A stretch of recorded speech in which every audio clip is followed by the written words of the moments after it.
presentaciones y ganarse a su auditorio con Paul Leroux. Preguntas y respuestas, programa 5. Casi terminó la presentación. Para que termine totalmente, habrá que hacer algunas preguntas y pasar a lo que podría ser su culminación, lo que es la sesión de preguntas y respuestas.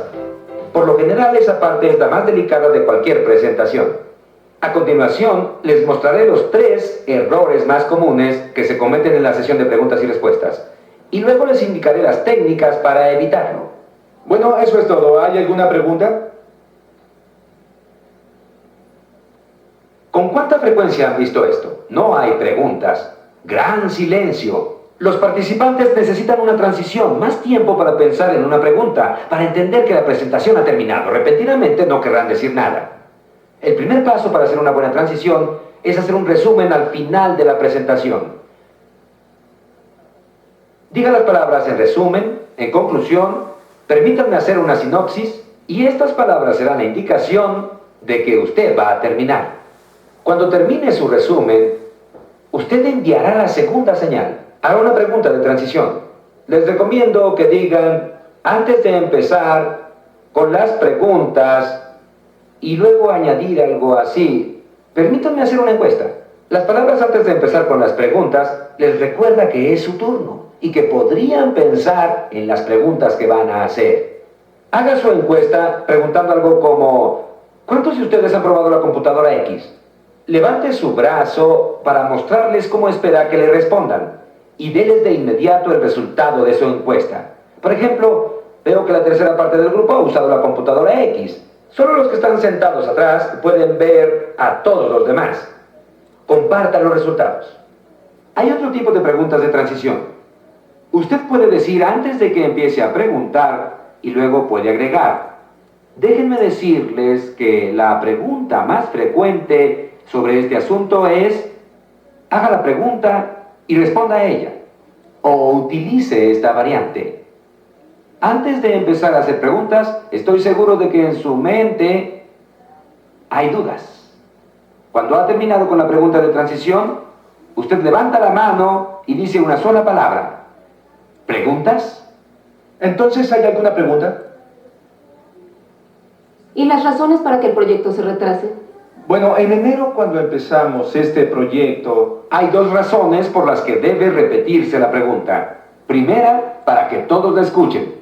A veces puede suceder que alguien en la primera fila hace una pregunta, el presentador no la repite y la mayoría se queda tratando de imaginar cuál fue la pregunta a medida que oyen la respuesta. La segunda razón para repetir la pregunta es darse un momento adicional para pensar en una buena respuesta. Ahora un ejemplo. Imagínense una entrevista para la televisión. Varias personas están yendo a su trabajo y de repente una reportera de una cadena de televisión les pregunta, ¿podrían darnos su opinión sobre el trabajo que está haciendo el presidente? La mayoría de las personas dirán, bueno, ¿estoy en televisión? Por supuesto que van a cortar eso. Y lo que verá esa noche en su televisión es a la persona que tomaron por sorpresa y que consciente o inconscientemente repite una palabra o una frase. Y dice algo así como, ¿está preguntándome qué pienso del presidente? Después de esto, la respuesta será clara y bien pensada. Repita la pregunta y aumentará dramáticamente las oportunidades de dar respuestas inteligentes. Voy a enfatizar sobre no repetir una pregunta negativa. Por ejemplo, ¿por qué esos equipos son tan caros? No repita lo negativo. Mueva la pregunta a un terreno más neutral. Diga algo como esto. Usted puede rehacer la pregunta y decir, ¿se refiere a la relación costo-beneficio de nuestros sistemas? Sonría cuando cambie la pregunta de negativa a neutral. Esto suavizará cualquier ataque. muy bien, ¿hay preguntas? Esta es difícil. La cortesía dice que usted debe favorecer a quienes hacen buenas preguntas. Me da gusto que haya hecho esa pregunta. Mi recomendación es, no lo haga nunca. La persona que le hizo la pregunta está interesada en su respuesta. Su trabajo ahora es interesar a todo el grupo. Los presentadores hacen todo lo contrario. Con frecuencia favorecen y refuerzan a los que hacen preguntas. Muy bien, ¿hay preguntas? ¿Cuánto tomará el programa para que las tasas de rechazo disminuyan? Me alegra que haya hecho esa pregunta. La tasa de rechazos disminuirá. El presentador acaba de cometer 4 errores. ¿Los notó? El primero, acercarse a quien hace la pregunta. Deja fuera a los otros participantes. Manténgase en su lugar, no se mueva.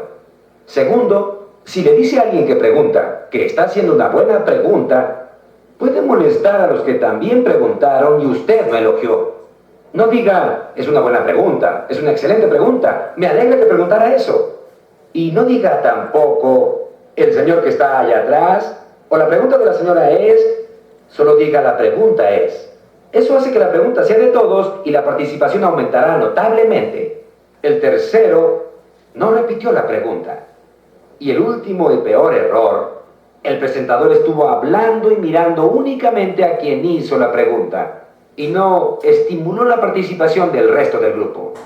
Terminaré ahora recomendando 3 pasos que se pueden dar para responder a las preguntas. Cuando alguno de los participantes le haga una pregunta, haga una pausa. Esto dará la impresión de que está pensando y considerando a fondo la pregunta. No permita que crean que es una pregunta que ya escuchó 1.000.000 de veces. Tienen que sentir que es una buena pregunta y que hay que pensar para contestar. Segundo paso, rompa el contacto visual. Retire sus ojos de quien hizo la pregunta. Esto evitará que favorezca a esta persona y obliga a hacer que participe todo el grupo. Este es un paso difícil porque la tendencia es moverse hacia adelante y hablar y mirar a la persona que hizo la pregunta. Tercer paso, repita la pregunta y haga contacto visual con todo el grupo. Siga estos 3 pasos y envolverá a los participantes a medida que responde a sus preguntas. Buenas presentaciones, buenas respuestas y gracias por participar.